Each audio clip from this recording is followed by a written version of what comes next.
आणि पक्षांतर बंदी कायदा आढावा समितीच्या अध्यक्षपदी राहुल नार्वेकर यांची नियुक्ती करण्यात आली आहे। याच नियुक्तीवर उद्धव ठाकरे यांनी प्रतिक्रिया दिली आहे। नार्वेकरांची या पदावर नियुक्ती हे लोकशाही संपवण्याच्या दिशेने पहिलं पाऊल मानायचं का, असा सवाल उद्धव ठाकरे यांनी या बाबतीत प्रतिक्रिया देताना उपस्थित केलाय।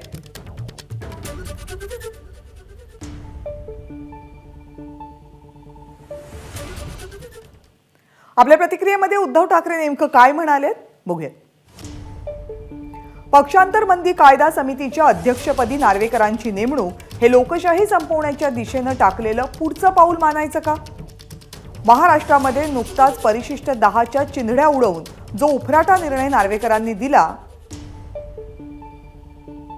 त्याचं वस्त्रहरण आम्ही जनतेच्या न्यायालयात तर केलंच, पण त्या विरोधात सर्वोच्च न्यायालयामध्ये सुद्धा गेलोय। प्रकरण सर्वोच्च न्यायालयामध्ये प्रलंबित असताना अशी नेमणूक करणं म्हणजे सर्वोच्च न्यायालयावर दडपण आणण्याचाच प्रयत्न समजावा लागेल।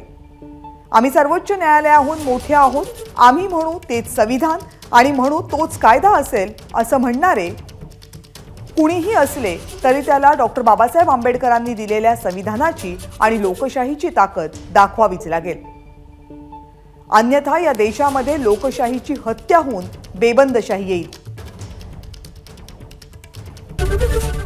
एबीपी माझा, उघडा डोळे बघा नीट।